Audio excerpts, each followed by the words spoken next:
Then the Lord said to Moses, "Return to Pharaoh and make your demands again. I have made him and his officials stubborn so I can display my miraculous signs among them. I've also done it so you can tell your children and grandchildren about how I made a mockery of the Egyptians and about the signs I displayed among them, and so you will know that I am the Lord." So Moses and Aaron went to Pharaoh and said, "This is what the Lord, the God of the Hebrews, says, how long will you refuse to submit to me? Let my people go, so they can worship me. If you refuse, watch out, for tomorrow I will bring a swarm of locusts on your country. They will cover the land so that you won't be able to see the ground. They will devour what little is left of your crops after the hailstorm, including all the trees growing in the fields. They will overrun your palaces and the homes of your officials and all the houses in Egypt. Never in the history of Egypt have your ancestors seen a plague like this one." And with that, Moses turned and left Pharaoh. Pharaoh's officials now came to Pharaoh and appealed to him. "How long will you let this man hold us hostage?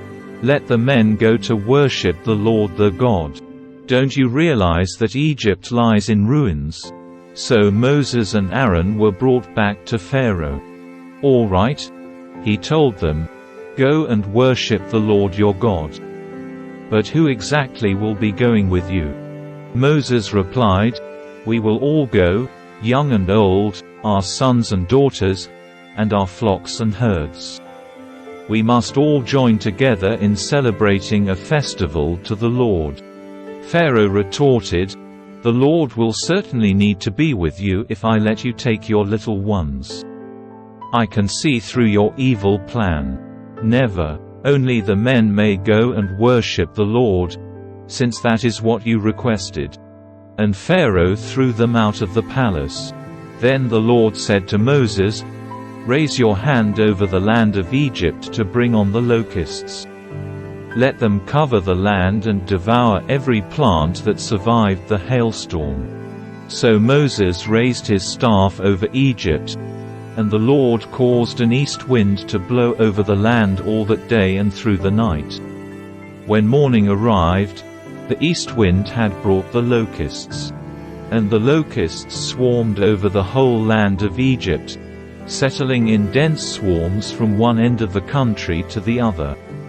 It was the worst locust plague in Egyptian history, and there has never been another one like it.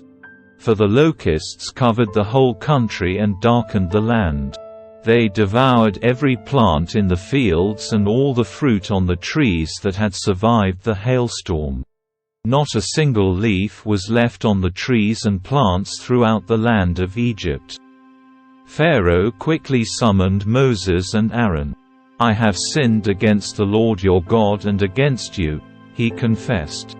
"Forgive my sin, just this once, and plead with the Lord your God to take away this death from me." So Moses left Pharaoh's court and pleaded with the Lord. The Lord responded by shifting the wind, and the strong west wind blew the locusts into the Red Sea. Not a single locust remained in all the land of Egypt. But the Lord hardened Pharaoh's heart again, so he refused to let the people go. Then the Lord said to Moses, "Lift your hand towards heaven, and the land of Egypt will be covered with a darkness so thick you can feel it." So Moses lifted his hand to the sky, and a deep darkness covered the entire land of Egypt for 3 days. During all that time the people could not see each other, and no one moved. But there was light as usual where the people of Israel lived. Finally, Pharaoh called for Moses. "Go and worship the Lord," he said. "But leave your flocks and herds here. You may even take your little ones with you." "No," Moses said. "You must provide us with animals for sacrifices and burnt offerings to the Lord our God." All our livestock must go with us, too. Not a hoof can be left behind. We must choose our sacrifices for the Lord our God from among these animals. And we won't know how we are to worship the Lord until we get there." But the Lord hardened Pharaoh's heart once more, and he would not let them go. "Get out of here," Pharaoh shouted at Moses. "I'm warning you, never come back to see me again. The day you see my face, you will die." "Very well," Moses replied. "I will never see your face again." Then the Lord said to Moses, "I will strike Pharaoh and the land of Egypt with one more blow. After that, Pharaoh will let you leave this country. In fact, he will be so eager to get rid of you that he will force you all to leave. Tell all the Israelite men and women to ask their Egyptian neighbors for articles of silver and gold." Now the Lord had caused the Egyptians to look favorably on the people of Israel. And Moses was considered a very great man in the land of Egypt, respected by Pharaoh's officials and the Egyptian people alike. Moses had announced to Pharaoh, "This is what the Lord says, at midnight tonight I will pass through the heart of Egypt. All the firstborn sons will die in every family in Egypt, from the oldest son of Pharaoh, who sits on his throne, to the oldest son of his lowliest servant girl who grinds the flour. Even the firstborn of all the livestock will die.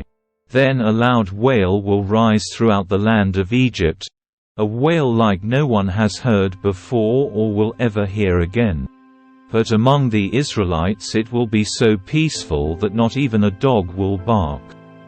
Then you will know that the Lord makes a distinction between the Egyptians and the Israelites.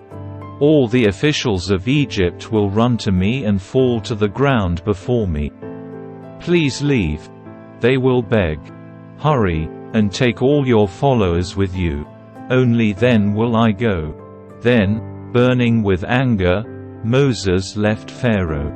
Now the Lord had told Moses earlier, "Pharaoh will not listen to you, but then I will do even more mighty miracles in the land of Egypt." Moses and Aaron performed these miracles in Pharaoh's presence, but the Lord hardened Pharaoh's heart, and he wouldn't let the Israelites leave the country.